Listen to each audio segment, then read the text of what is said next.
Welcome to Happy Life Results Book Group. Hey everyone. We have an exciting announcement.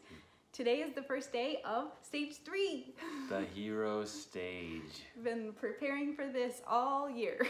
Here we are. The day has arrived. Yep. So we're going to be going through a number of tips for the hero stage specifically. So it's going to be several days to go through this material, and what is the whole point of the tips for the hero stage? What is the hero stage? Okay, so you're very familiar with the guide stage, where you were able to understand the ideas in theory and then translate it into your own language, your own words, make it meaningful for you, your own stories and analogies, and just make it your own. That was all in the guide stage. So now in the hero stage, you get to apply it in your life. You get to actually take the idea, the concept, and try it out and then observe. And so it's a really powerful stage because it starts to become effortless. And this is where the changes happen, where you get the results. Before it was learning the theory, now it's getting actual results by applying the concepts. Yeah, so there's four things, suggestions that are tips for you. So just, if you think of other ones, add them to your hero journal. Have we talked about the hero journal? Oh, so up to this point you have a guidebook. And we probably could remind them that the hero stage, instead of referring back to the earlier parts of the guide concepts and things, now you'll be using your guidebook that you've prepared and the hero source. So the Stacy's book for the hero pages, plus the guide concepts that you've already written your translations of in your guidebook. Those are the two tools you'll be using in this section. So hopefully you've taken the guide concepts from the book, translated them into your own language, into your guidebook, and that's what you're going to be relying on as you go through the application stage.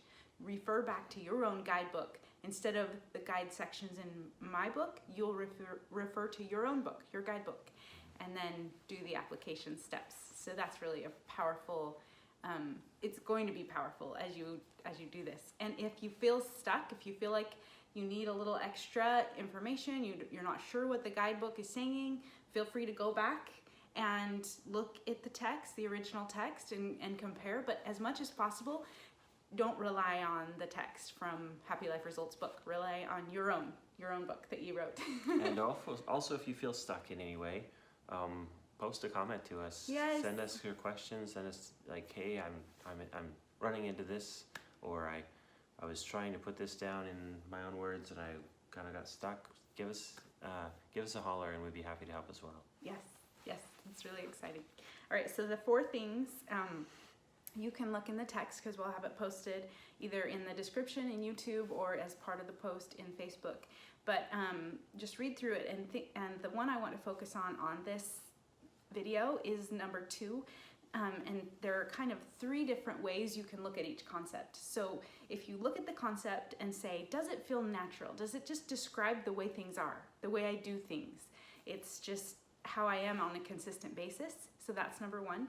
And number 2 is, do you see that you could live differently according to this idea? So you look at the idea and you're like, oh, I could shift this or change this, or if I did it this way, it would be living more according to this concept or idea. And then the third one is, does it reside in a more of a theoretical space where it makes sense, but you have yet to consider life application? So there you could, it makes sense, and you could even teach someone about it. Theoretically, you could be the gym teacher that tells people how to exercise, even if you're not exercising yet yourself. You can understand it well enough to teach it to someone else, and you've put it in your own words, but it's still just kind of theory. You're like, I don't know how my life would be different if I applied this. So that's the third one.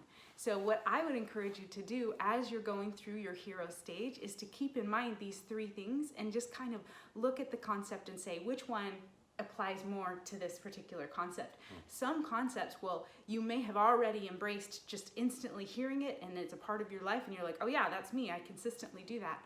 And then other areas it will be a little more like in the theoretical space.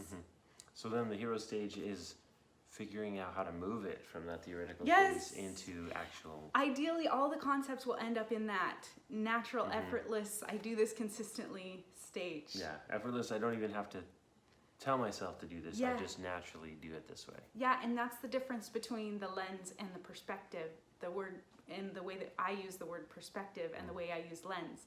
Perspective is when you, in the moment, say, oh, I could look at this differently. And then you try to adjust in the moment. And it's very conscious. It's not instinctive yet. And it requires conscious thought and focus. So that's kind of one. And then that's the perspective. And then the lens is, it's the way you look at life now. It's effortless, and you don't even realize that's the lens you're using because it's so effortless. It's just the way that it is. And if you take a step back and say, well, how did it used to be? What lens was I looking through before? You can see contrast. It's super helpful if you have someone else in your life to point out the difference, the change that you've made. I have Jason, which he regularly helps me see how I used to be, to see, oh my gosh, I have changed my lens. Because once your lens is changed, it is the way you see things. Forward, present, and backwards. When you look backwards, you see it through the current lens. Yeah, So yeah. you see the events the way you perceive them now, not how you did back then. Yes. So, yeah. So it's really helpful to have someone else. And then if you have someone else, then ask them, say, what changes have you seen that I've made? What are some things that I used to struggle with that now are effortless for me? And so it's fun. It's fun to have someone else. And if you don't have someone else, then just like document it for yourself. Journal it, yeah, and put comments. You can even use our group as a way to document your progress, because you could say, I don't understand this idea, and then you come back to it later and say, oh my gosh, now I understand it, and now it's not theoretical anymore. So yeah, that's what I wanted to say about this one. So did you have anything to add? Nope, I'm good. Okay, see you tomorrow. Okay, see you tomorrow.